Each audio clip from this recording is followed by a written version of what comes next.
Comedians Ruin, the Bachelorette podcast, the show where I convince dudes to watch The Bachelorette under the guise of I'm making a podcast. Today we have tricked, catfished, bamboozled Austin Langley into being on this podcast. How you doing, Austin? Oh, I'm good. I'm doing great. I had fun. That was my first episode ever.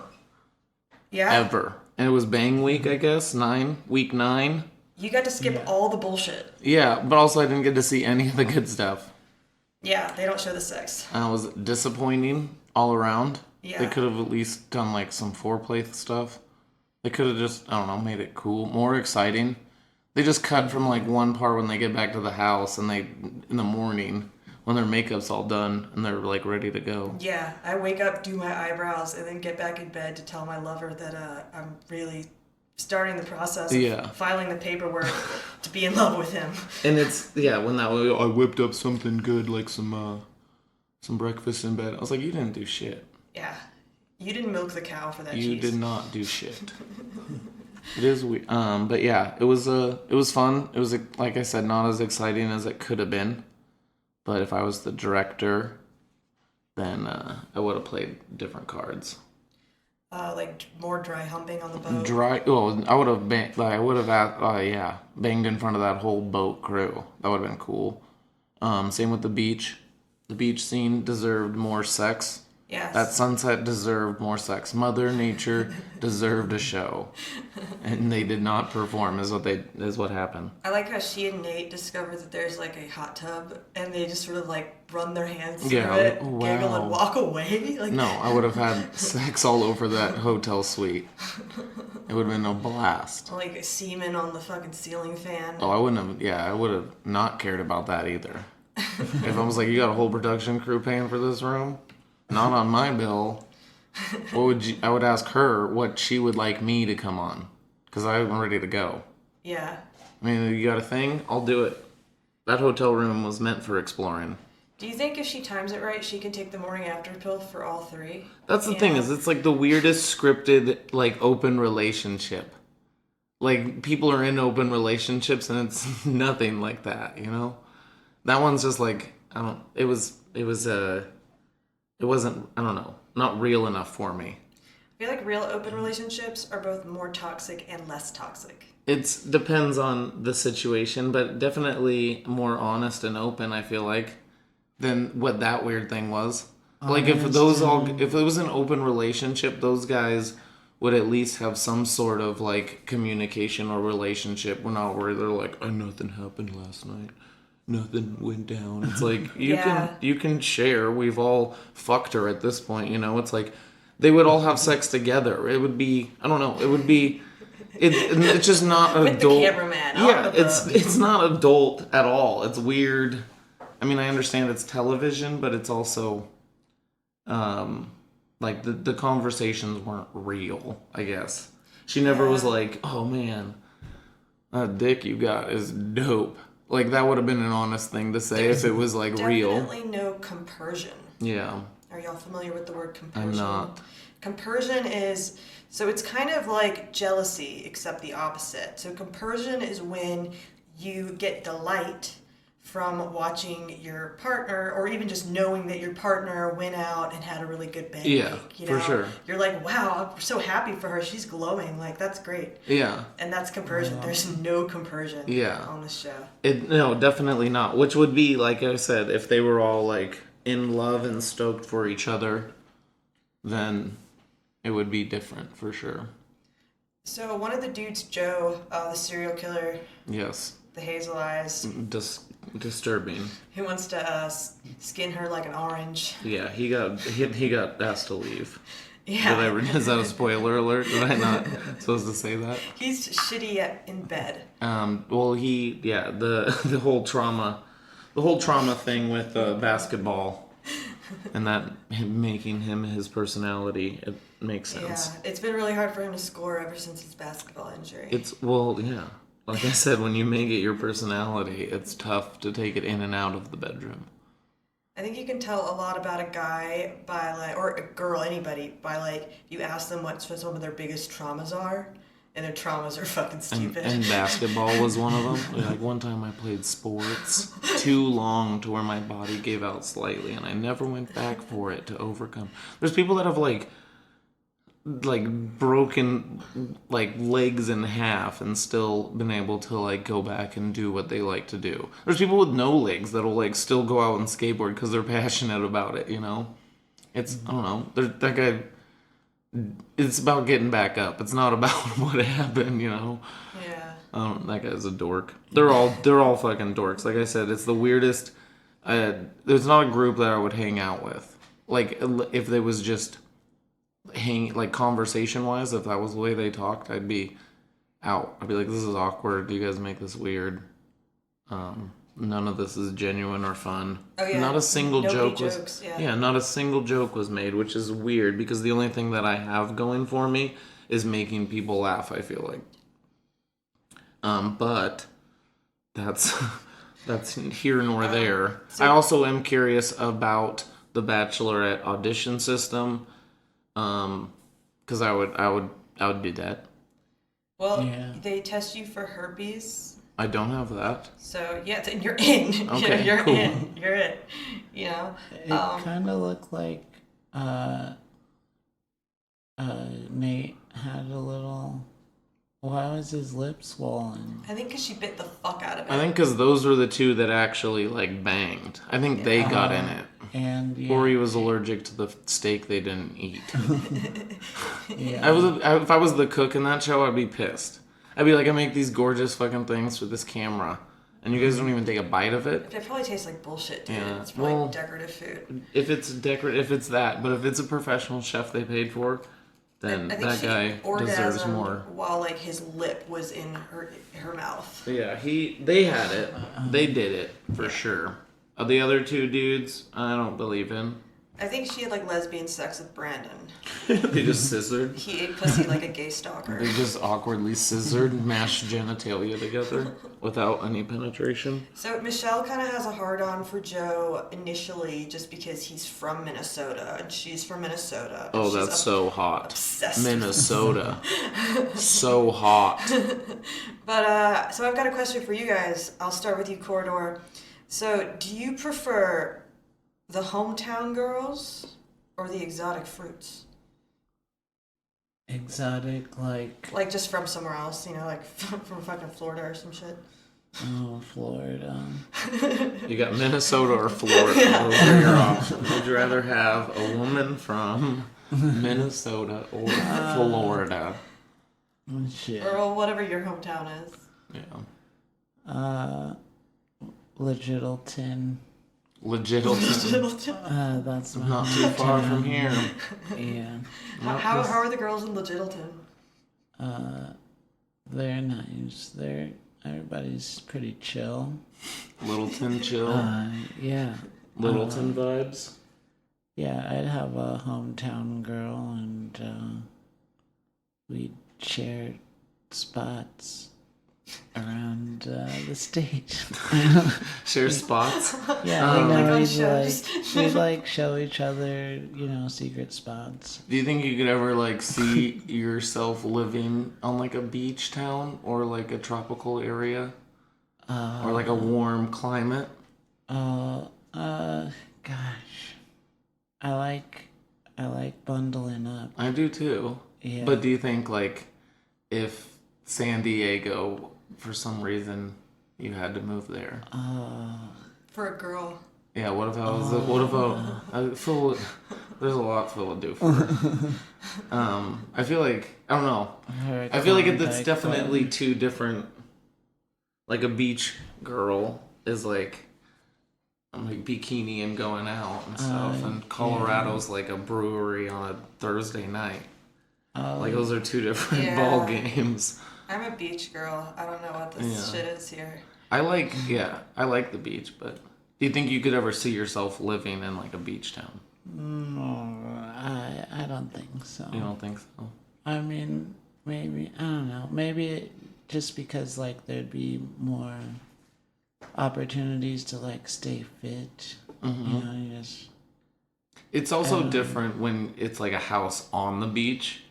Like, I stayed at a friend's place once, and I was like, this is legitimate. Like, you're literally looking out to the ocean. Yeah, beach houses are dope. But that's like $1 million a month. Yeah. You're, like, dealing with a lot more. Or, like, if it's not $1 million a month, then it's like, there's the hurricane comes through. Yeah, then you're fucked. I lived, like, back in Mobile, I lived, like, 45 minutes from the beach. Yeah. And that was dope. And that's a good, and that Do makes some acid and wake up on the beach. Yeah, and that's like a fun adventure where you're like, we're going to the beach too, rather than it's always there too. But yeah, it's kind of like the mountains, you know, like it takes about 45 minutes to drive up there. But I don't think I would stay here for a man. Colorado dude. No, they're all tools.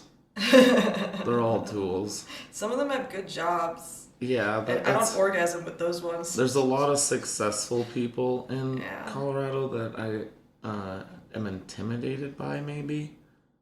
Like, people are always like, there's more fish in the sea. I'm like, Colorado's like a stream with a much more better looking, intimidating fish than me, you know? Yeah. That's what I feel like Colorado is. It's not a sea. It's a small stream that I don't stand a chance in. Yeah, I was kind of freaked out by like the level of attractiveness here, and I'm always surprised when I get hit on by those people. And then I realize, it's because I'm funny. Like, if I didn't have this, and like I guess I'm exotic because I'm Southern and I've got big tits. Yeah. And I'm funny. If I didn't have those things, I've heard females while you're on stage be like, "She's fucking hot," which is other perspective female. I feel like is always like. A nice thing to have. I don't know. I like hot girls. I like hot girls in the audience. Yeah. I play to the. But I've heard other females say that. Nice. You're hot while you're on stage. While I'm on stage. Well, I mean, I'm sure. I think they mean it all around, but they don't say it. They only say it to me while you're on stage. Yeah. Because it's Well, that's good. Yeah, if that means anything to you, I've heard other females. I'm gonna just fuck all them. Yeah. I feel like. Michelle's only types are always like 80s R&B crooners, sexy Jehovah's Witness, and the white guy from Sister Act 2. I didn't know any of the other men before these three, but I do feel like those were kind of like a specific type for sure. Yeah. Black guys with red-headed moms. That's the thing. It's a weird, it's rare almost, but it's like ancient leprechaun beef. Like she can smell it. She just like knows that these guys are gonna fight over the gold. Yeah. Like I said, those were all very specific. I felt like types, but yeah. She, like I said, the age-old question the whole episode for me was, did she come? Okay. That was one of my biggest worries because I felt like if she is supposed to be worshipped and like those men should have been putting out a little bit more better. So do you think she came with Brandon? Brandon, he was the one in the middle at the end? No, he was the first one to go. Oh, the no. one you think is a dweeb. They're all dweebs, but that dude, for sure, he was like, he just didn't, he's, in my opinion, not going all the way. Like, he's not, I think the other, if there's, yeah. Anyways, she did not come with him. But I think they tried. You think they tried? I think it was going to be like a good attempt. Oh god, that's the worst. When like you try with someone. Well, like I said, if I was that dude, I would still just be like, even if it was a television show, I'd be like, I'm willing to go down on you for an hour and a half, and you can just talk about that on later today when the interview. But they never even talked about that. Like that was the reason I was like, well, because she could have come on the camera and been like, oh my god, this guy's game is got it going on. Not his dick game. His finger blasting game had me. Because, like, she could have just been more real and honest with it. Because I was curious about each of their dicks, obviously. And what moves and choices they decided to make. Yeah, I want to know the angle. Yeah, I want to know. I'm curious to break it down scene by scene. I want to critique their sex and not their love, you know? Yeah. I wonder if maybe like some of her dress choices had to do with like, oh no, I've got a giant ass hickey on the shoulder, so I have to wear this one shoulder weird superhero dress. I would hope so, but Because it's like if I was stuck in a mansion and I didn't get to fuck anyone for that long, and like we would be chew toys in that yes. fantasy Or spot. like, what if she like got on the second date, and she was like, "Hey, I'm really into impact play, and last night I got paddled for 14 hours, so I can't sit down." Like, what if she was just like a kinky freak, and she only found that out with the first guy? I don't know. The fact that there was like a 3-date and a 6-day process seems like there's not enough exploring to do and too much at the same time, you know? What do you think, Corridor? Is she into impact play? Like highly impactful. BDSM. thing. Yeah. Is she into getting her organs rearranged? Is she, even just, yeah. I mean, Some people like to be tied up and whatnot. I'm not kink shaming in any ways, but I thought that would have been a funny scenario. We're lack of kink shaming. Yeah, I know. I think she should be more kinky. I think she should be exploring herself and those men more. yeah, I don't know about all those kinks. I'm pretty black bread myself. Yeah. Or white bread. Well, no, yeah, I guess I would be white bread. Yeah. I Also, it wasn't. I wasn't bred by white people. Yeah. But, you know what I'm saying. Yeah. It wasn't the impact play, but what about, do you think Brandon made her come? Probably that he reminded her of one of her students. Do you think it was like a good thing or a bad thing? Yeah, I think she's like fucked up. She's fucked up? Like no, I think she's nice, but I do feel like she's not feeling it. I don't think Brandon's feeling it at all, so I don't think either of them came. I don't think either of them came. Okay. I just hate how many words Brandon says. Yeah. It's like maybe he like wrote them down the night before. He did do that weird thing at the end of the show that put an energy in the room that no one liked. Yeah. Which you can go fuck yourself if that's what you're bringing to the table. That's bad polyamorous behavior. Yeah, well, and if I was her in that situation, before he walked out, I would have walked out and gave those 2 roses out real quick, so then when he came out, they're like, "Hey, check these out," and he would have been like, "Fuck. I made a mistake, obviously." I didn't think he deserved to stay. If I'm being honest, he didn't deserve to be there anymore. But the traumatized basketball injury kid, I guess, got sent home. Yeah. That happens. But yeah, do you think that he came but she didn't because she had to be on top? Is that, do you think Yeah. she's the top? Well, no, she had to be because otherwise the angle was wrong. Yeah. I mean, Like, I understand. Or if she did come, it's like sometimes if I can't come with someone, if their dick is okay, I could get on top and I can just arrange an orgasm for myself. It does not mean I had good sex. No, I understand that because I've had women express that they like to definitely be on top for sure, but maybe they came but like separate rooms, like not with each other. Like maybe he was like, this isn't gonna work, but then he's like, I still gotta unload, and then she's like, well, he's obviously unloading in the bathroom, I'm gonna do the same in this bed. Or like, So I think they came maybe different rooms. I'll give him that. The camera guy actually got laid. Yeah, the camera guy fucked both of them. Yeah, that would be. See, this is the story I want. I want the camera guy to be like, "Hey, actually, let me set this down for a second," pointing awkwardly in this way, and then some random stranger you don't even hasn't even been part of the series. Yeah, they're like the gaffer. Yeah, what if they're swingers? I just think the show I did bring up at one point during the show there was a reality television show called Sex Factor, and it's where they invite porn stars on to find out if they have the sex factor. I think you said amateur. Oh, amateur porn stars. It is, yeah. Well, I mean, I guess, they're probably good. Well, they're probably better than me. I bet you they're pro now because the big prize was a contract with one of like the biggest porn production companies or whatever. So I bet you they're all pros now. And that show was like a, hey, get my foot in the door with the business type of deal.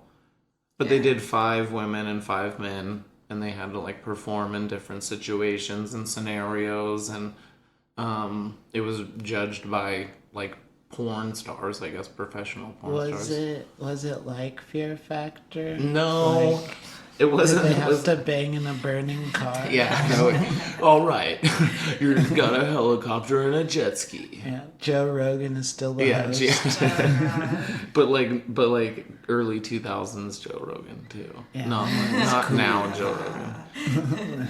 With the water bike on the bicycle. But yeah, Sex Factor. It was at least like straight up and honest, where they were like, "Hey, this is what I like. This is my like kinks. I enjoy this. Don't do this." Like it was, I don't know, scenarios that seemed at least real, even though yes, it was for fantasy and like ultimate, I guess, putting out content with sex. There's no sex. reason to lie because of creative fantasy. There's actually no reason to lie. Yeah, for sure. Versus here, there's a lot of reasons to lie. Because if you say the wrong thing and get the wrong edit, then you don't get any Instagram followers, and then there's no point in quitting your job for 6 months to go. See, that's where if I was to get on, that would be the worry part. It's like, can I take a break from comedy to get content? Because I don't even think I'd want to ultimately fall in love with that woman. I think it would just be fun. Oh, a credit. You're there for the wrong reasons. Yeah, I know. Well, that's unfortunate because, I mean, I definitely, I think I would have some fun, but get some followers for sure. That guy, Joe, had 77,000 followers for no reason at all. Yeah, his whole Instagram is just going to be him in some khaki shorts and some white socks and white shoes. Yeah, I looked him up. It's lame. It's him being like, yo, there's my buddy at a basketball game. I used to play basketball. Yeah, now I have a traumatizing Now I can't injury. get it up and I cry over dinner. Yeah, that guy's they're all chodes. So the next date, the last date, the final date is Nate. Nate made her come. Who, like... They both came at the same time, and it was a magical moment. Yeah, multiple times. Yeah. All up on the ceiling. Yeah. He shows up looking like an R&B crooner, standing in the rain, catching his wife, cheating on him with a coworker. Mm-hmm. Like, he shows up a little bit mad and jealous and in his head, which at first I was turned off by. Then I thought about it, and, like, Nate's really just acting like a boyfriend. Yeah, well, and he knows he's better than those other 2 fucking dweebs, for sure. Like I said, if I would have come in after that last 3rd date, I would have spilled the beans. I'd been like, we did it in this position. She asked me to do this. I ate her ass. It was amazing. I would have like told him everything. I mean, I think he's tall, but he's still a dweeb. I don't know if you noticed his tattoos. That was the one thing that I thought was like maybe kind of more real about him. I was like, I feel like this guy's got more of a story by his shitty tattoos than like those other 2 guys had in general. Yeah, whatever personality disorder led you to get those tattoos is more interesting than a basketball injury. Yeah. Can you enumerate his tattoos? I didn't. Yeah, I was gonna say I didn't really like focus on them, but I just thought they were more interesting than what the other 2 had to offer. Well, they were okay. So he had a huge fucking lotus on his shoulder, That's hot. and then like a stencil of Africa. Oh, I did see the Africa one. I was wondering about that. Yeah, and I thought it was interesting. Like the outline is black, but the inside is like, Yeah. like It's not shaded in. yeah, he's white on the inside. Is that what he's saying? I don't know if that's what he's saying. I feel like tattoos are hard to look into, especially not talking to the person. Yeah. But Just stare at his chest. And... but like he did have just like this assume. like rock and roll tattoo that was like it looked like a metal cover album writing. Yeah, it said something in Latin. I or don't. something. Yeah, it was like I have font, no but it idea. looked like it was from a metal I just album. assume it means like dick orgasm. Yeah, It's like dick. Latin for dick orgasm. I thought that one was cool, and for some reason, like I'm more attracted to someone's story. I feel like I enjoy people when they have some substance to offer. You know, yeah. I'm people? attracted to humans with like a good story to tell or whatever it is. But I feel like he had more of a story to tell than the other two dudes. You know. Yeah. I know nothing about Brendan. Brendan, he. I don't know any, like, their conversations are always like, oh, we're riding horses now. Oh, this is cool. Yeah, well, and the riding horses thing is like a weird in a thing lab. because he was afraid to ride the horses, so now he's timid to talk because he's concentrating on controlling this giant animal. Yeah. Corridor, what's your read on Brendan? He just talks a lot of shit. Like he uses lots of words. I don't know if you remembered on that one-on-one. It's just like, just like really loves skating, just like all the time. And then he gets on the skateboard and he sucks. Yeah, he's just like, whoa. He sucks at real skateboards and he sucks at living skateboards, aka horses. And then he got on the horse. He did that stupid thing like, I'm a cowboy. Yeah, that And then that was dumb for sure. That was when my vagina died. Yeah, I'll give you the benefit. That guy, that was a dumb part. I think I didn't see the skateboarding incident, but that's something you're like gonna want to back up if you say you can do. Even if it's just like push around and a couple kick flips. Yeah. Like that's more impressive than eating shit any day of the week. I think he has small hands, so he thinks his dick is big. That makes sense. I wonder if that whole situation is like a disorder. You're like, well, actually, I struggle from very small hands, so therefore I think my cock is huge. And it is called small hand, big dick syndrome.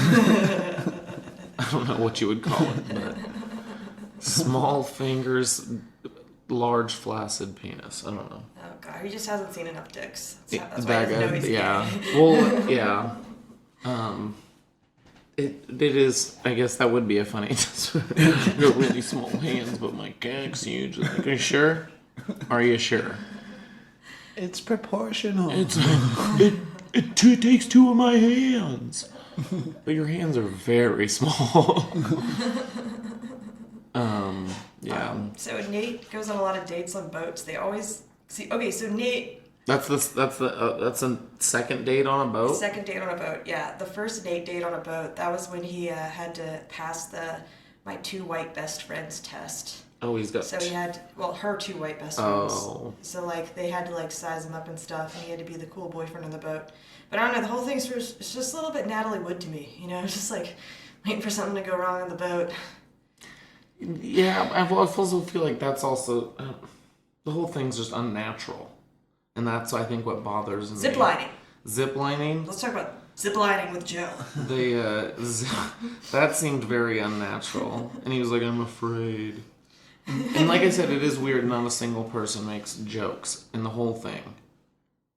Like they could have easily capitalized on quite a few of them, but we won't even. Like what? We won't even get into it. But yeah. No, please go on. Go on. It was just they missed opportunities. They missed an opportunity to make that joke. Plenty of them. But now I'm just backed into a corner and you're making this podcast weird. No, I'm just kidding. How much do y'all love mariachi bands? Not enough to run up to a balcony and be like, they're amazing. These guys are great. They were paid bunch of money by our producers to be here. I thought you were gonna bang in front of them. I would have done that too, but I mean, why else would they be there? It's like the cameraman's tired of me banging in front at least of if it was like secretive, like that would be kind of hot too, Yeah, just invite them all back. Or later just like without just cameras. hang out there and then be like, yeah. I really like those outfits. Yeah, have them all in the hotel room. Yeah. While they ring, and then they like play really softly. And then like I would grab one of their coats and like wear it, like naked, like walk around naked with a mariachi coat. I don't know, like that's hot to me. I feel like I stopped having fun with this show when Michelle stopped having fun with this show, which was like at the beginning of the show. Week 3. Yeah. Week 3, I haven't watched that one. Her personality is evolving to match her fake angry emoji eyebrows. They are fake. I don't even find her attractive. Nate was the only good-looking person, and that one other person. Tasha. Yeah. Tasha's hot. And those were the only two, like, attractive people that I thought were, like, if I was basing off of looks alone, personalities, they're terrible. So, like, that's out the window. And the dishonesty thing, like, that wouldn't fly. Like I said, I just want to be the first one on that show who's, like, honest. It's like, this is my past.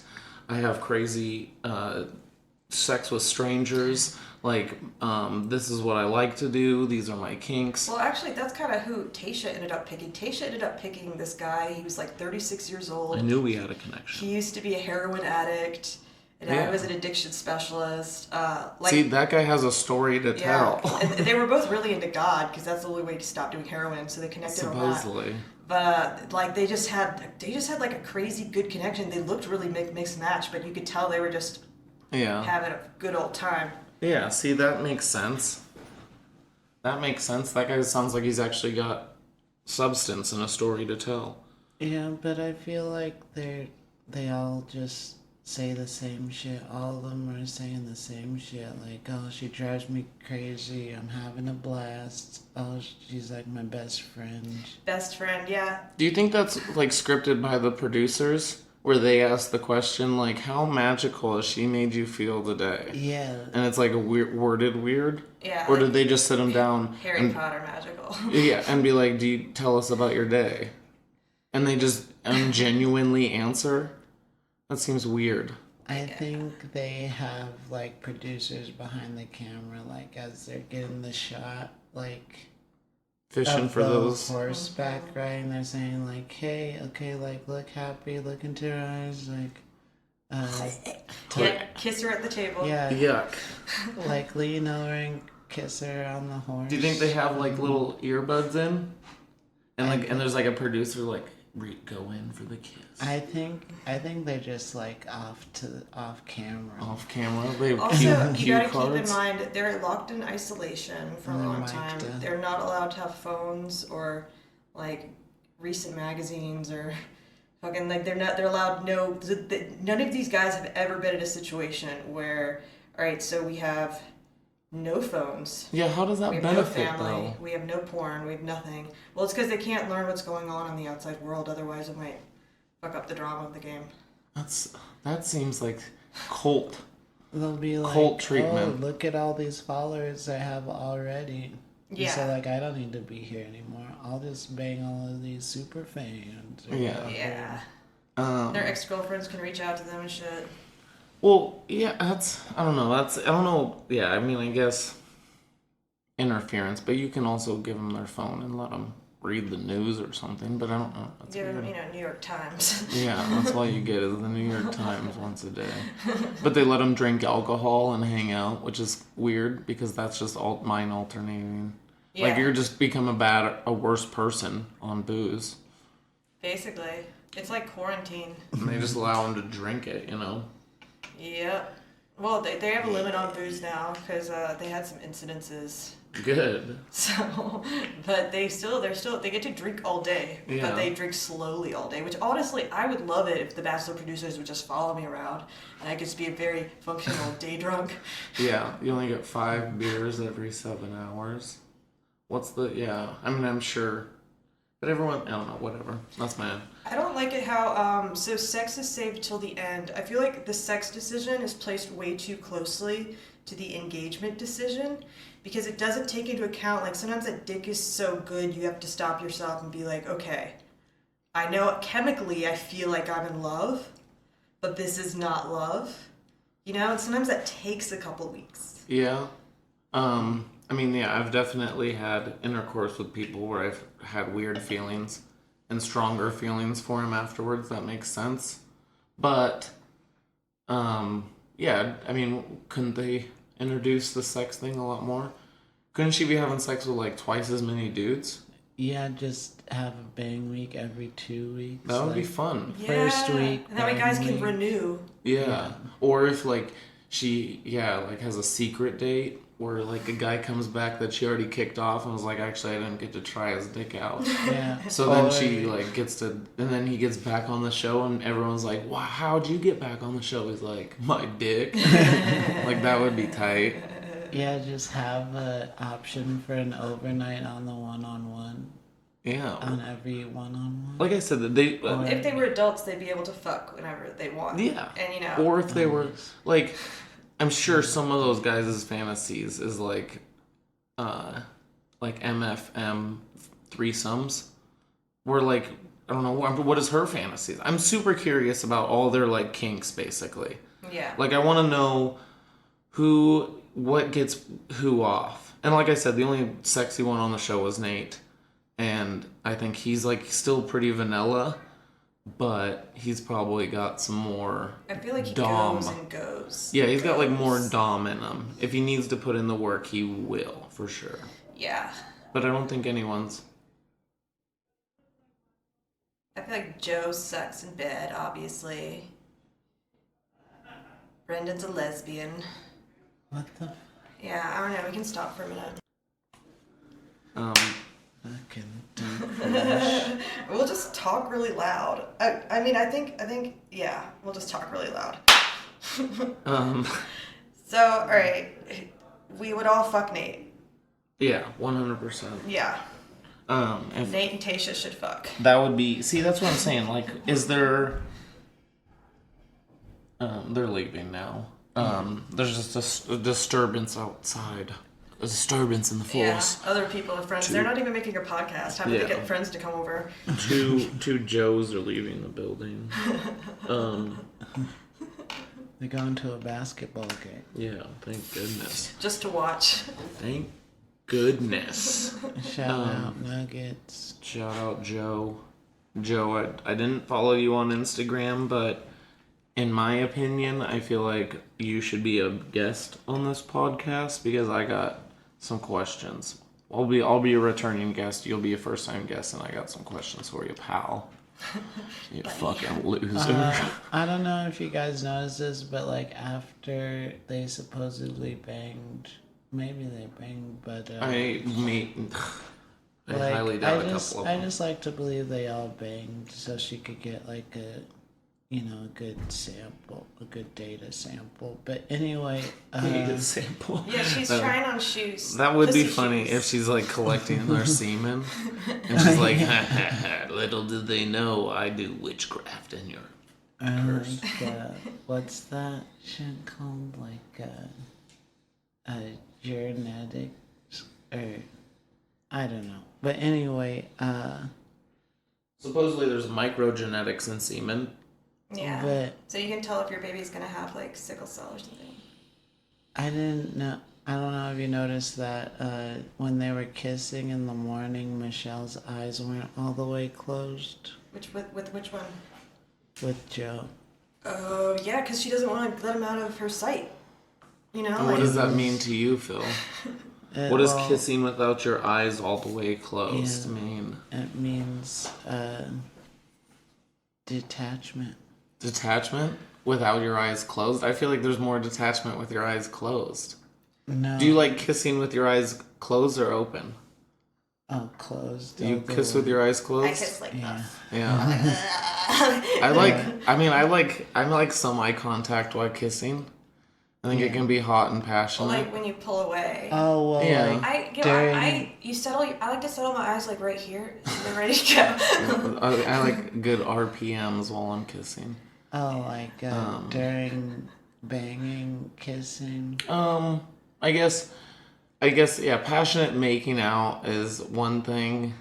Yeah. And it is weird if you like open your eyes and then they're like you're like, hello, I didn't realize you were but yeah, I guess I don't know.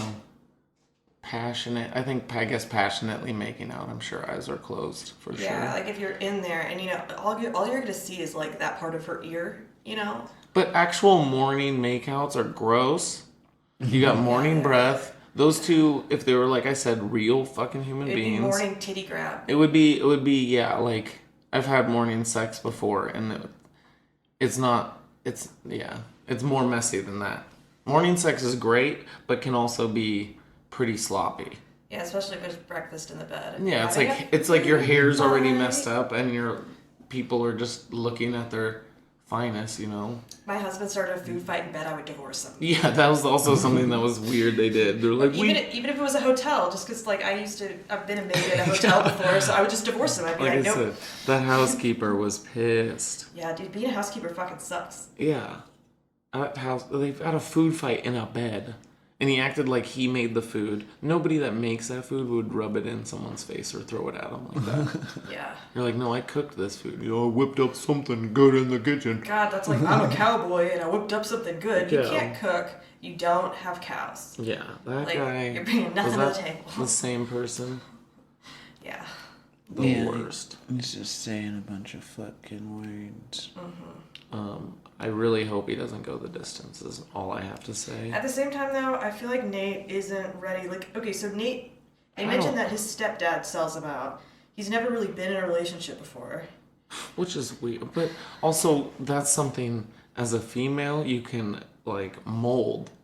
Yeah. Like, if you're like, hey, I want to create a best boyfriend, like, that's it. You can have, true. Like, you'd be like, hey, this is what you're supposed to do. This is what you're not supposed to do. You can mold that man into, I mean, whatever, love will come if he's, whatever, not ready to commit. Yeah. But, I mean, you'll gain that. Like, 3 months down the road, when you give him a phenomenal blowjob and cook him breakfast, he'll be like, well, that's it. This is gold. This is, I can't do any better. You're better than my mom. Yeah, like, yeah, that's all you would have to do. 3 months down the road, you make one right move. It doesn't take much. Yeah. Like I said, Nate's going the distance by the fact I think she has maybe that outlook in life.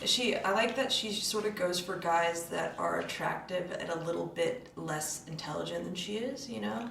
That she wants to be the teacher. Oh, yeah. She's, like I said, Nate's moldable.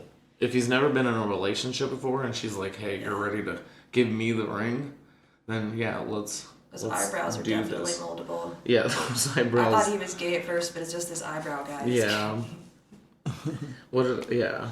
I think I wrote in my notes that Nate only smiles when he thinks that she believes his lies. That way you diagnosed Nate with? But that then works. So you saying he only smiles when he lies and she believes him? He's got the duping delight smile. Yeah, and then I wrote Michelle and Nate are both lying to themselves. I could see that. Isn't that love, though? Like we're in this show? I can see that. Yeah, that's no way to live with another person. Well, like I said, it is an open relationship done the wrong way. Fake it till you make it. Yeah. When Nate does inevitably cheat, like, it's gonna be justified. Yeah, well, he's like, this is how I was introduced to the relationship lifestyle, was that there's multiple people involved. This is what I know. This is all I know. That'd be funny if he caught cheating and that was his excuse. Yeah. Don't worry, this is all I know. I have so many Instagram followers. They message me. It's just how I was raised. It's just how I was raised. Makes sense. Nate, he will, probably end up cheating if they do get married in the long run. Other than that, I think he's going the distance. Yeah. I think her angry eyebrows are just going to get angrier and angrier. Well, and she can paint those on any way she wants. She uses a stencil right now, She needs to paint on some happy eyebrows. Yeah, she looks like she uses a stencil for... a stencil. It's weird. Like, she didn't have those when she was a contestant on the last Bachelor season. She had normal eyebrows. Like, she looked like a normal person. Yeah. Like I think she was more attractive just because she looked just more normal. Yeah. Like, now she looks like a super glammed up version of a normal person. It's weird. It's like, oh, Miss Michelle got a makeover. And it was weird when it was going from, like, when they wake up in the morning and the night before she would have like the craziest eyeliner on. And then nothing on the pillow. And if it's like passionate and like and things happen. Yeah, like if you're getting your head shoved into a pillow, it's gonna be like that what's the thing where Jesus wiped his face? Oh, I don't know. Yeah, the Jesus rag. Yeah. It's gonna be like the Jesus cum rag. Well, that's what I'm saying. Like it could have been. I feel like I've been in love before. And it was much more passionate and driven than any of that was. I feel like if I fuck with fake eyelashes, one of them is coming off. Yeah. One of them is going to be, I'm going to wake up, it's going to be like on either my cheek or like on his dick. Yeah. His dick is going to have eyelashes. That'd be fun. That's, passion, I think. Then none of them had it, whatever. I'm not rooting for any of these people. I hope I'm a contestant next year. If there's any listeners here, start filling out my application. We can film a promo video. What does it take, you think? Y'all gotta do steroids. No. I've gotta lose a lot of weight. I'm not. I just have to hit the gym. I just have to. I feel like I'm good to go. All of those, I feel like I can compete with any of those three right now. Yeah. I feel like I've got verbal skills, I got dick game, and I feel like I'm much more Alright, so here's of an honest human. This is the best scenario that will work with you guys. Alright, so you guys both get booked on the same season. You guys act like you don't know that you both got booked on the same season. You see each other, and then it cuts to confessional, and you're like, "Yeah, I actually know Phil from back home." And then Phil's like, "Oh yeah, I know that guy, that piece of shit." Yeah, I would never say poolside fucker. Ooh, the old poolside fuckers. Yeah, that's me and Phil's gang. We're poolside fuckers. I think I would be straight up and honest about it. I'd be like, "Phil's my friend. We've known each other for a long time." That's not interesting. That is interesting. I'd be like, Phil's got a skin tag he's insecure about, his nipples he hates. He won't take his shirt off in public. I love the guy. He's an absolute delight. He can't raise his voice past 8 octaves. He's crushing it in life. Somehow, ultimately, the most likable person I know. Yeah. That's what I would. Really you want interesting? They'd be like really good at getting women to drive him around. Yeah, exactly. Stud. We ride bikes together. I would be straight up honest about it. But if they were like, "Hey, we want something more interesting," but like, "Oh yeah, well we once wrote a song about poolside fucking and sang it for 3 hours straight. I wrote my scat musician bit while performing it to Phil for 5." You guys should date. Me and Phil, we basically date. He talks me into giving him rides, and I don't take his money for it. So that's dating. You're dating. Yeah. You're a female simp. Mm-hmm. We used to ride bikes. We do ride. We do ride bikes. I just since I bought a vehicle, have been ultimately lazy. But I make sure to always offer Phil a ride when he's around. Yeah, and you're making me. I know, lazy. A vehicle. Yeah, right, dude. It was like 26 degrees last night, and you were like, "I'm riding my bike home." I was like, "You want to ride?" I was like, your fingertips would have gotten cold. I just, I'm gonna get some gloves. Yeah, you need some. But other than that, like it was that coat that I got. Yeah, it's pretty nice. I believe in you. I wasn't doubting your ability to get home by any means. I just thought, as a friend. Boyfriend. He just loves you. Okay? As a boyfriend, I would offer you the ride. He's starting to fall in love. He's filing the paperwork to begin the process to have sex with you a couple times, and then eventually get down on one knee. If there's a film crew, we're making.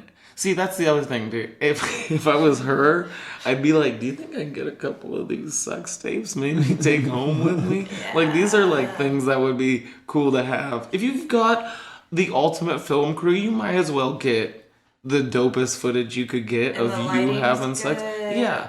She could have got the coolest crew, hair crew. Oh my gosh. She missed out. If I was her, I'd be like, "Can I please have some take me And then it zooms in and the eyelashes on the dick. Yeah. And then she went to town. Like I said, she got her in there.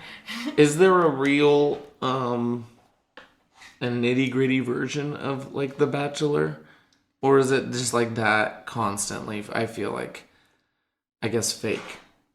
Yeah, it's like that. I mean, 90 Day Fiance has some That's more. funny. That's like at least humorous. Yeah, pretty people do make fun. jokes. Uh-huh. Actually, what I like about that show is some of the people, like, their English gets better throughout the show, but their English gets better through jokes. Yeah. Because they get a lot of validation if they make up catchphrases. That's funny. So, like, it's all jokes. I know I've only seen a couple episodes or like clips where it's like the ones that went viral, but it does seem like very entertaining. Or when people are like that fed up with someone, the only thing that comes out is the ruthless honesty. Yeah. And it's always like funny as an outside perspective, and But in the that's moment, deeply sad. Yeah. in the moment, it hurts whoever it's like against. It's real pain. Yeah, but it's always makes for, I bet you, good television. Oh yeah, you are like the nicest mean person I've ever met. It's that's what Hannah told me that yesterday when we were recording podcast. She said, "I am the most mean, honest, or honest, nice person, or nice person, basically." Yeah. But it was, and it is my honesty, because I like I said, check out Come In, We're Open. It's a podcast about honesty. If you have something you'd like to talk about that you feel like you're not more honest with in your life, bring it to Come In, We're Open. We'll talk about it. But anyways, You gotta be careful with honesty. Well, I'm always very honest on podcasts. Yeah. And even on this one, it's like I'll get into some deep shit about my own life. yeah. And then what I discovered last year is that my ex-fiance's new fiance / current wife, she started listening to the podcast just to figure out where I would talk shit about him. Yeah. And then start a bunch of like shit with me online. That shit was hilarious. She was one of my top listeners at one point. Shout out my ex's new wife. Yeah. Congratulations on that. Yeah, lady. I don't know you. But yeah, if you're honest, like people who hate you will come and they'll I get hate listens all the time. It's great. Oh, I've been Because fired. they really listen. Yeah, I've been fired from multiple jobs for being too honest. I've hurt lots of people's feelings for being just too honest. Even last night, I had to tell somebody that their fucking act sucks and they shouldn't be fat shaming or I just told them straight up how I thought it should have, like, I don't know, whatever. And they were just offended. They're like, "Fuck you, dude." I'm like, "I'm sorry. I mean, it's the truth. This is my opinion, and I feel that way. So Yeah. whatever. Yeah. I'm gonna address it." I think the kindest thing that you can do is be honest. Like, It's ever. and I will say I am known for saying the right thing in the wrong tone. Oh yeah. So like where it comes out as like when it's backed up from a couple weeks, it comes out as an insult, or in the heat of the moment when it's like out of anger, it's definitely much more painful than when I'm like, "Hey, do you think we could try this out?" Whatever, and then I'm just like, "You fucking sack of shit. You shouldn't do that. Whatever you were doing." Like it just comes out in vicious, vulgar means. So I will say that my honesty, I say the right thing, but in the wrong way. If that makes sense. Yeah, that's why I always, whenever like my couple friends are arguing or whatever, I always kind of advise them like, definitely tell this person this, but don't tell them this in the middle of a fight. Yeah. No, there's a right and wrong place for everything. Yeah, but I've fucked up a lot of relationships, so I know. For sure. Burned a lot of bridges. Yeah, the honesty thing is, something I aspire towards. I feel like I'm very honest as it is, but there's things I don't address or talk about. Or at least, like, I don't, like, lie about them. Like, if someone was to ask, I would 100% be open about talking about it. I just don't bring it up as it is, too. Or if it's not interesting. Or there's just read the room. Some people you just talk to where it's like, "Oh, we just do bits." Like we're not a serious conversation duo. Oh, we're God, just would you drop a serious dude in the middle of one of those and everyone's just like yeah. I know, yeah. There's like people that I will never have a serious conversation with just because it's always silly, which is fine. I'm very much an open book, but at the same time, like that can like get exhausting. So sometimes my friends will be like, "Oh, why did you shut down or get standoffish?" And it's just like, well, because I've already shared this information with some people. I can't just tell everyone like the most horrible or dramatic or sad things. I can't just, I can't. And that's why I'm a comedian, because it's like I've got to have a space in my life where I'm just talking about farts. Mm-hmm. Well, and I mean, that also just comes down to like reading the room and who you're comfortable with. Like I share with Phil, I'm open and honest with Phil, but I know Phil's, we're comfortable together, you know. He's not going to use information against us. Well, I mean, as a joke, or if it was for a laugh, go for it. Like I'm all for joking about it, but he will like bring up something that you say later. Mm-hmm. He's good about retaining but it will, information. Like, make sense. For sure. Yeah, like I don't think I can ever like date anyone and have Phil be truly happy for me, because he's the friend who's gonna come in with the reality. Yeah. Then there's people that, like I said, I wouldn't really. I'm not aiming to have those conversations with, or even that moment. Like there's never like we're never like hanging out long enough to where like the conversation gets serious. Like there's some people I only affiliate myself with outside of open mics or whatever it is, you know. So this goes back to a theme of the show, which is being vulnerable. Oh yes, I'm pretty vulnerable. They want you to be really, really vulnerable, like big old open wound. Oh, here in the show, yeah, it is. It was saying. I thought that was stupid too, because they were like, "You're being so vulnerable and you're being open." And it's like there hasn't been an honest conversation. Like, talk about your dead mom. Talk about whatever it is. Be vulnerable. Where it's like, I don't know. It never seemed like it was a real, natural vulnerability. I guess. Where I mean, when even able just to be like laugh about it. I mean, that's still being vulnerable and open. Where you're like, yeah, this happened one time. I gotta tell you about it. And like, I once offended a woman because she was like, we were having a fun story. It was like someone I worked with. And she was telling me this story about her and her boyfriend having sex, and it got fairly vulgar, and I was laughing, and everyone was like having a good time, and I was like, oh yeah, thank you for being vulnerable and sharing that story. Like it was like a weird sentence for me to say, but she was just like ultimately looking for the laugh, and she was like, it was just a story, blah blah blah. I was like, I wasn't trying to offend you.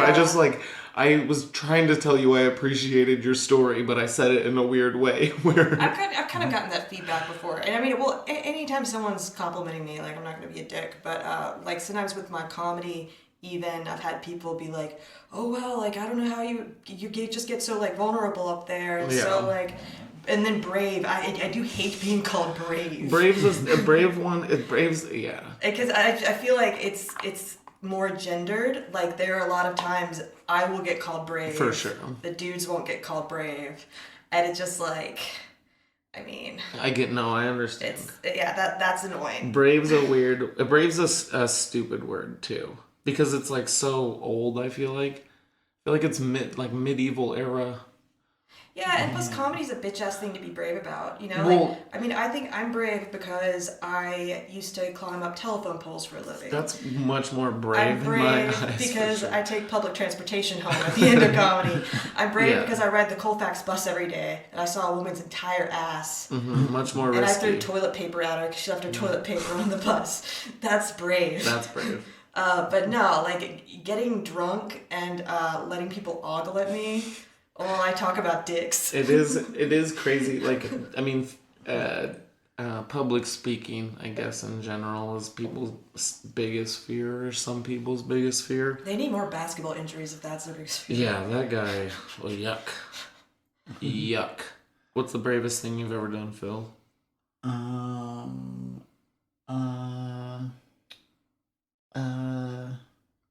You do brave shit at work. I was gonna say your work's fairly brave. Oh yeah, you know. Well, I enjoy that. Like, yeah, a little bit of a rush. Yeah, I like rock climbing and stuff, and like being high and getting high. We know. We know. But it is fun to like get high while you're really high up. What's the bravest comedy performance that you think you've done? That one like you didn't think you were prepared for, or didn't think you were ready, and it came out like a success? That's a good question. Where you're like, I don't think I got this, but you still succeeded at it? Uh, no. Yeah. I'm pretty like my first comedy performance. I performed like to my friends. Like I was like really excited about it. Like I'm gonna do it. And so like I got really stoked, and then I finally did it. And your first set was at the Bug Theater. Yeah. Was it filled? Yeah, it was. See, that's a nerve-wracking. I mean, really you probably didn't. Did you fully believe in yourself walking out on that stage that night? Yeah. Did you? Tight. That's tight. That's brave as fuck. That's brave. Because, like, I mean, your first stand-up sets for 7,500 people. How much does the Bug fit?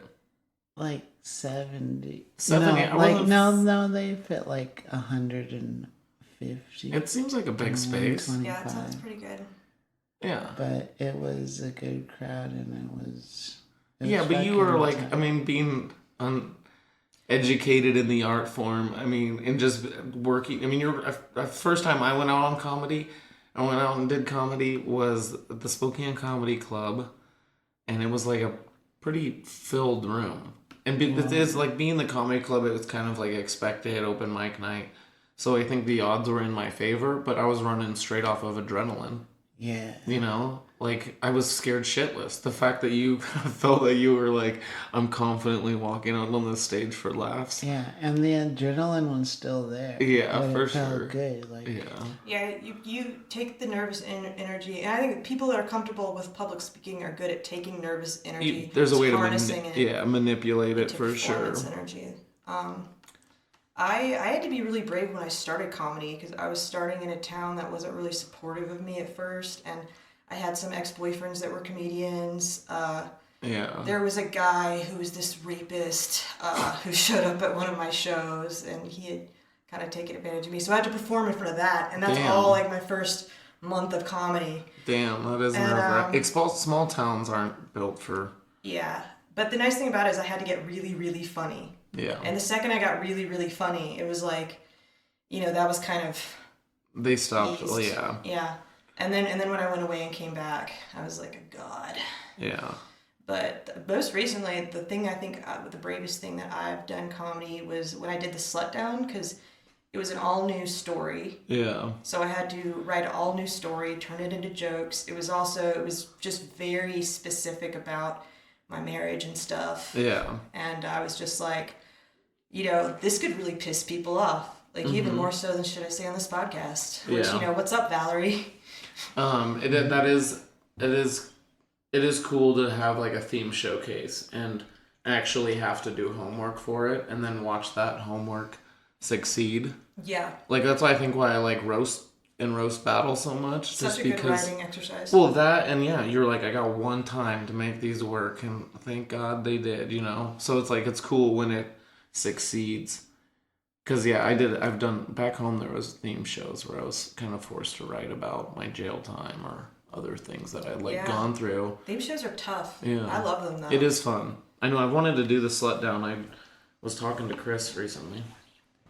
Yeah, you should get it. Phil's supposed to get in I'm supposed to put in the good word. I tell Phil about my slut stories all the time.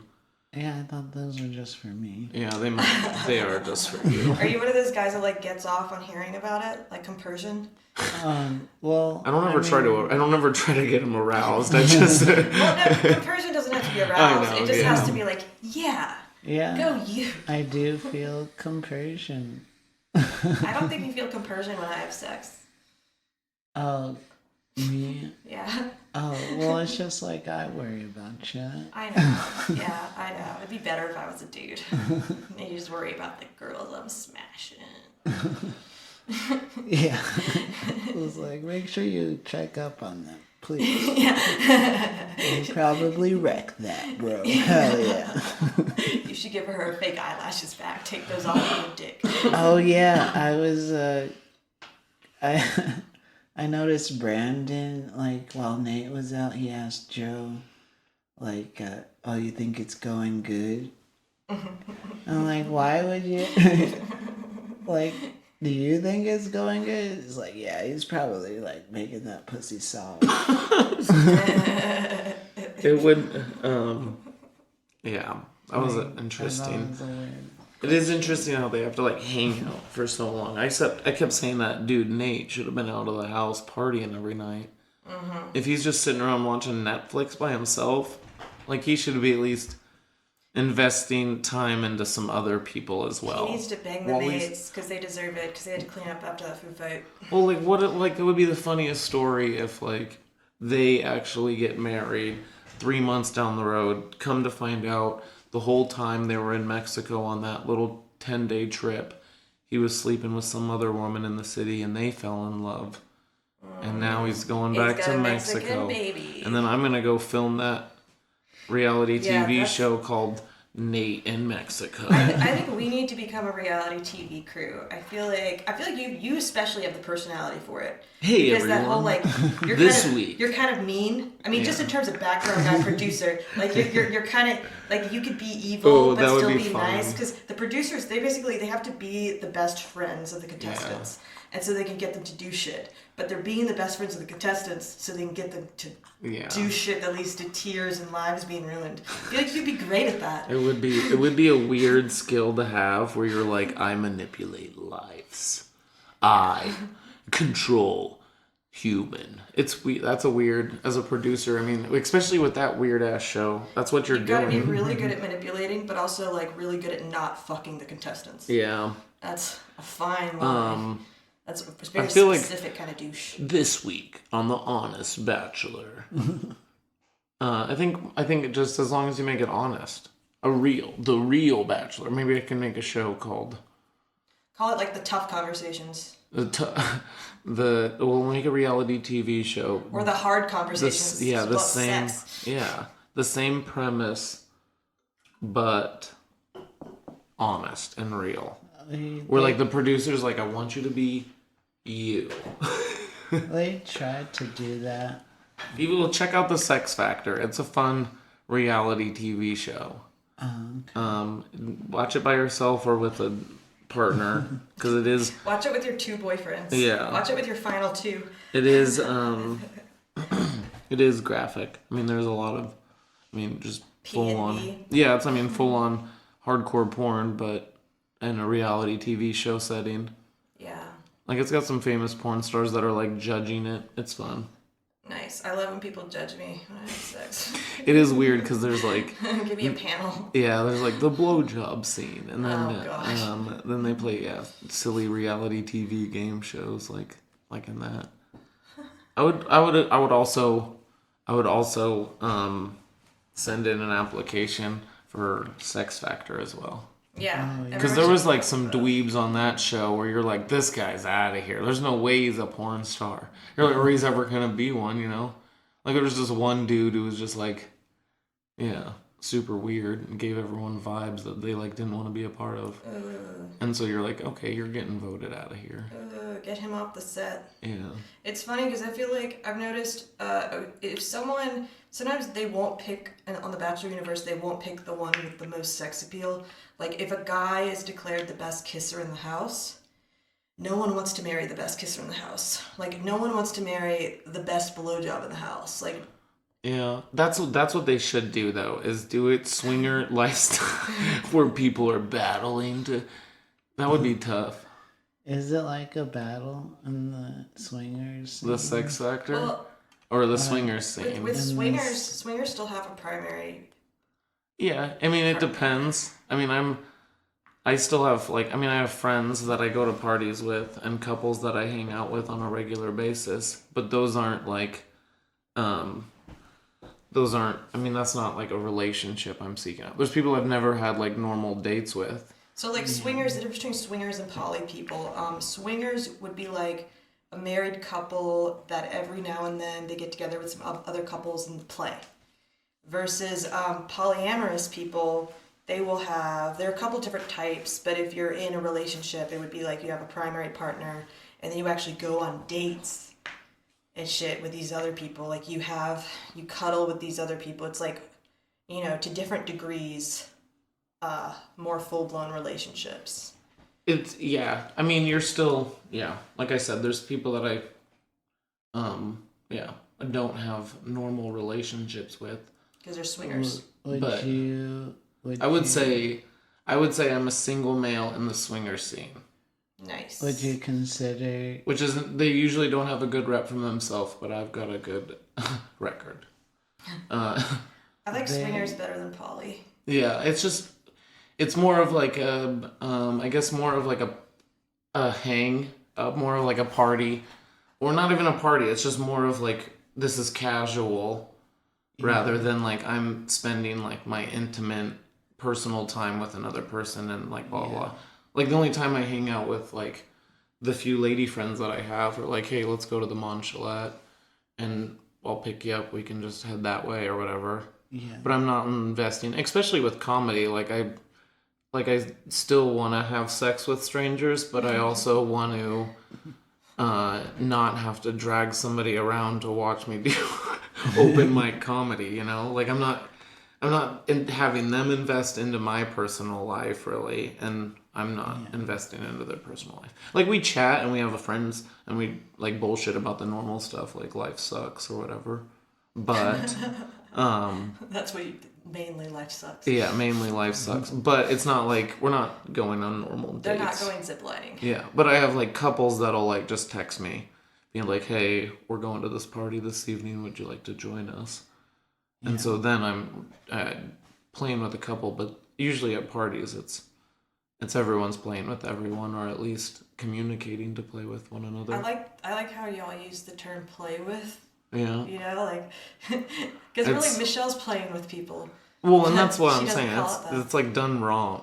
Yeah. Like it's an open relationship done wrong is all The Bachelor is, in my eyes. Whatever. Would you consider marrying or like, getting into an actual relationship with a couple? With a couple? Like a Make triad. it a throuple. Is that a real one? A throuple, yeah, people use that term. Triad. I don't know if I could see myself joining another couple. Yeah. To where like I don't want to be that like guys like, yeah, I moved in with it. Like that seems kind of weird. It's a bad power dynamic. Yeah, but I also like, I mean, if I was in a relationship with a female or whatever and she wanted to introduce somebody, I probably wouldn't be like against it.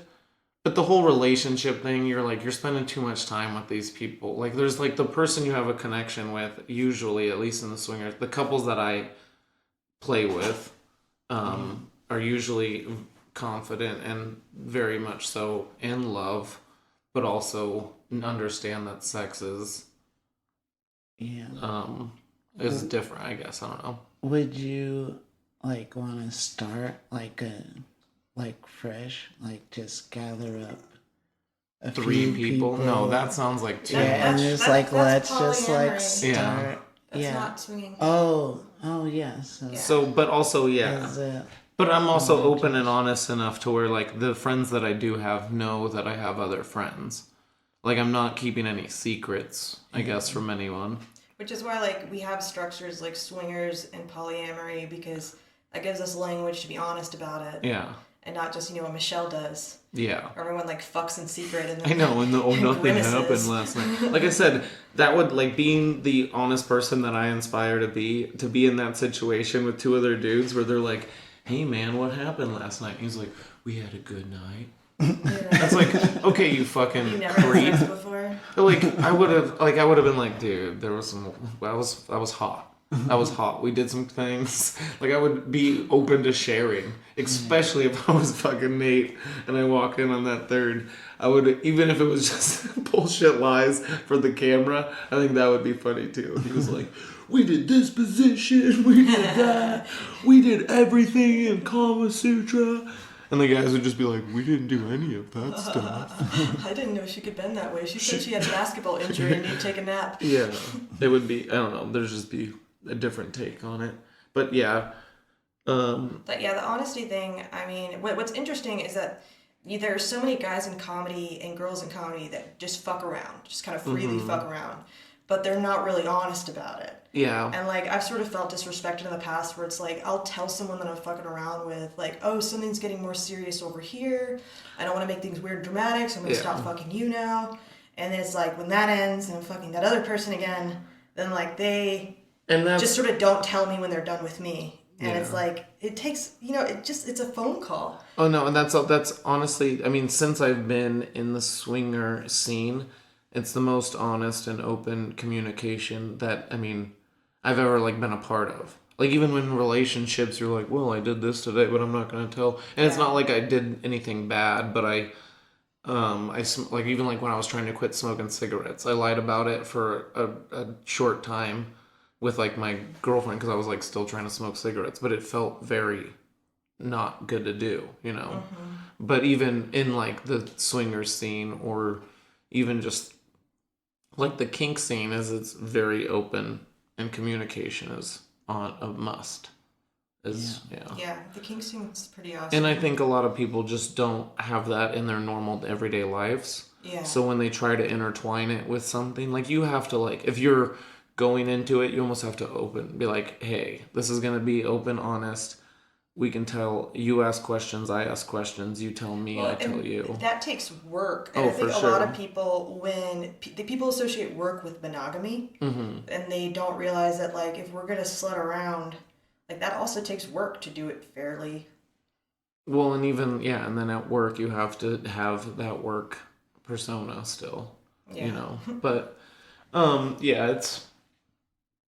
it's the most honest place that I've been.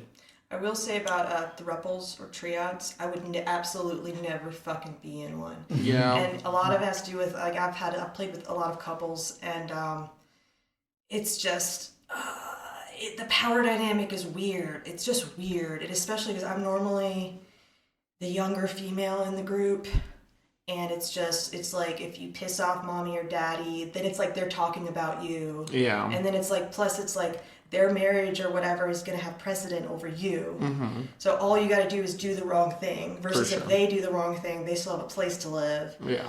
And so, like, fuck that. Now, couples are for fun.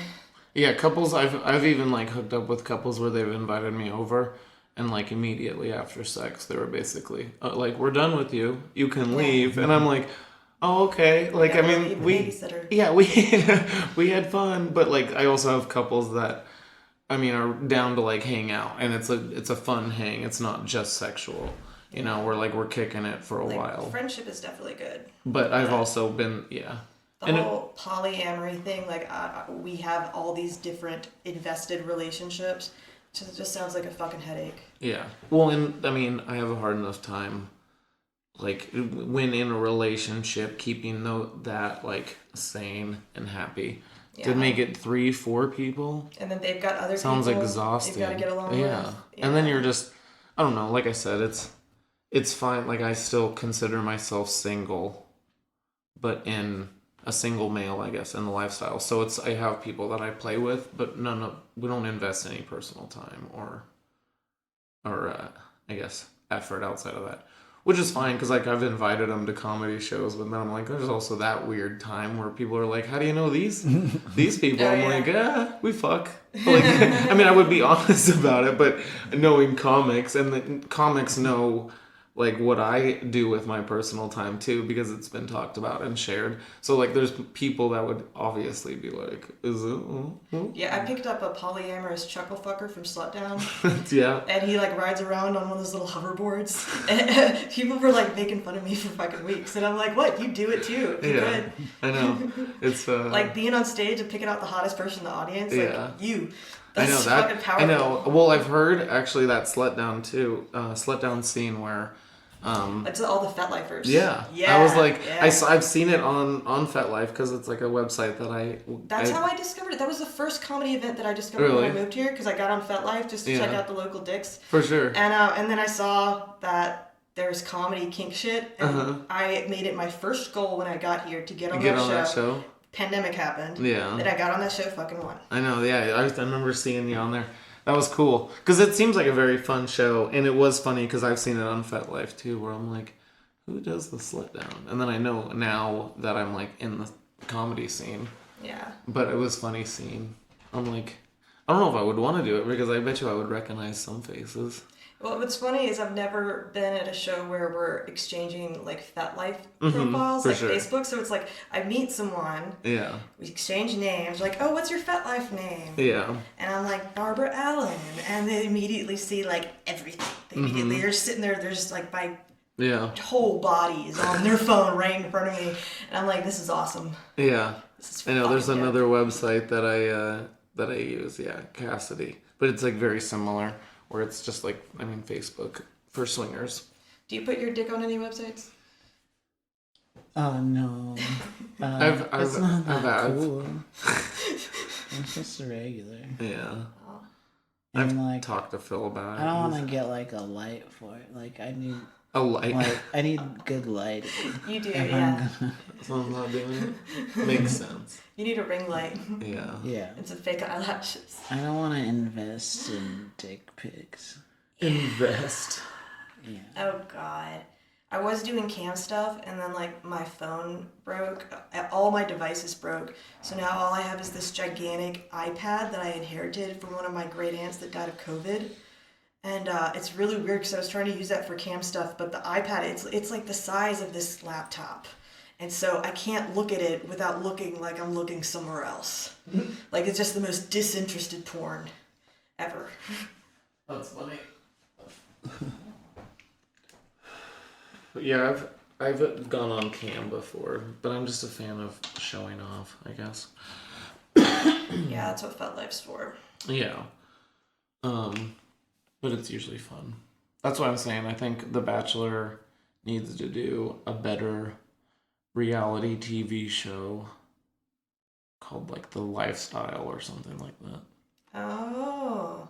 Where they put 10. I just want to see a bunch of poly drama. Well, like there would be plenty of that. I feel like too, especially if you didn't pre-manifest it like they do in The Bachelorette, where it was just like, whoa, this is real, obviously. Yeah, like they'd be doing this anyway. Yeah, that makes sense. So I don't want to diss any group of people because obviously there's good people and bad people of any group, but I've always liked swingers a lot more than poly people because I feel like swingers are more likely to like have jobs and homes and stuff like poly people, and this is just the sampling of people that I know, but it's like, I would probably be poly if like all the poly people weren't like the most dramatic, ridiculous people I've ever met without real jobs.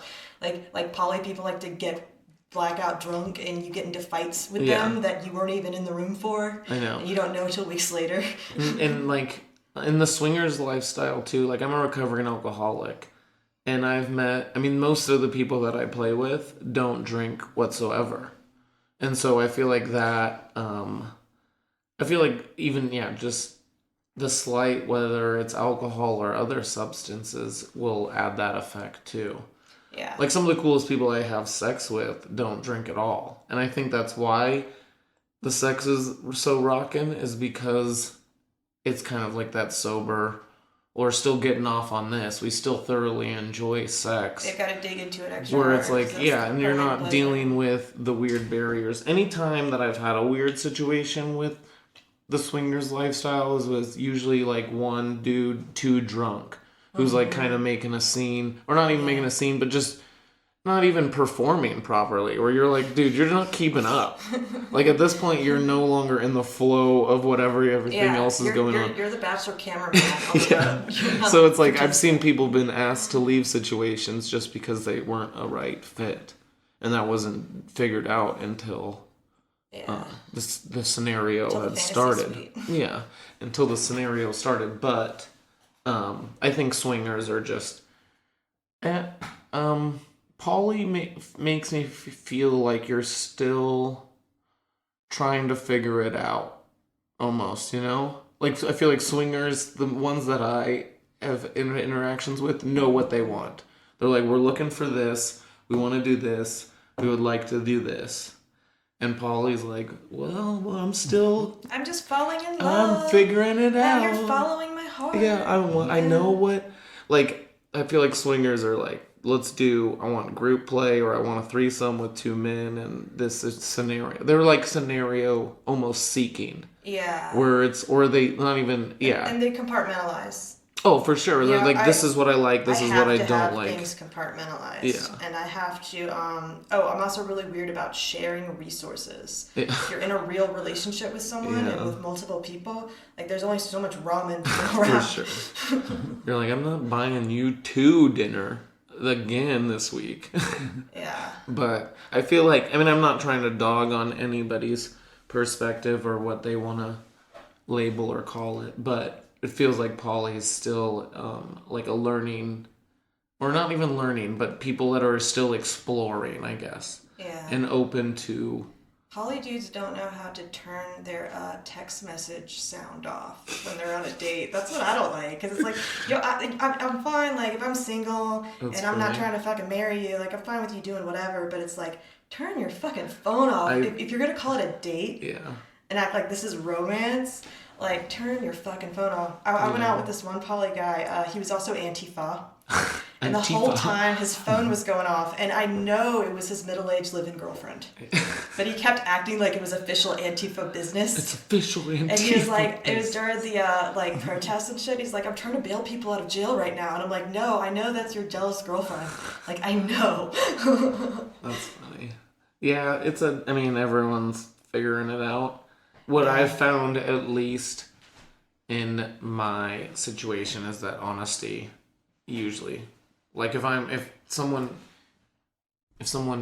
asks, or am I like it's going in that direction, I'll be like, this is what I like, this is what I enjoy, these are my things. This is what I'm looking for. And that makes, I don't know, it just makes more sense to me. Like I said, the whole time watching The Bachelor. Is it The Bachelorette? Bachelorette, yeah. Bachelorette, what season is this? 18. Season 18. Oh, yeah. It's just becoming of age. Yeah. That's crazy. The Bachelorette, it seemed like I just was interested in kinks and what got people going. But I didn't get any of that information. Any last words, Corridor?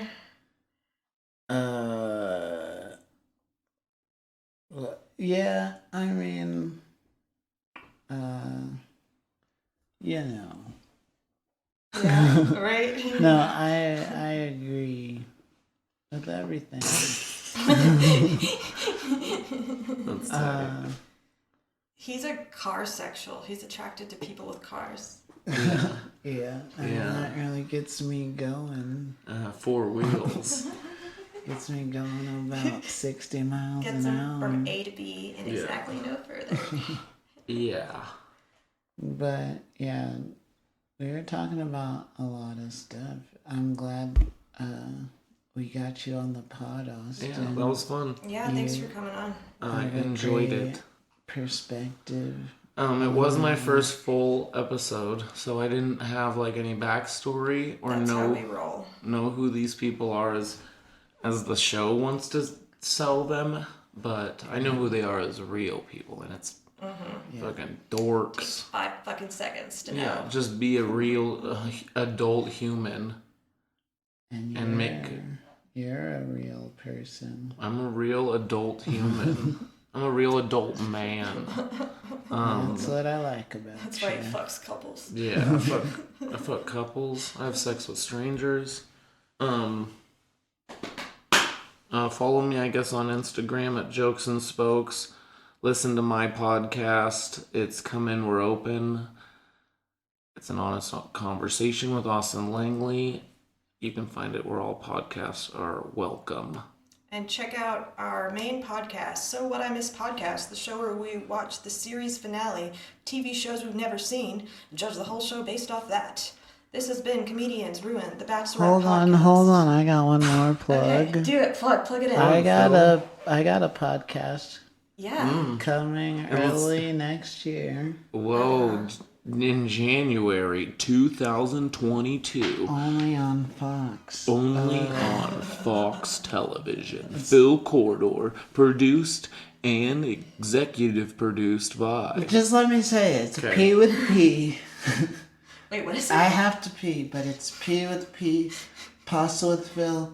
It's not always pasta, but I mean it's we could do other pea foods, but I'll holla at you.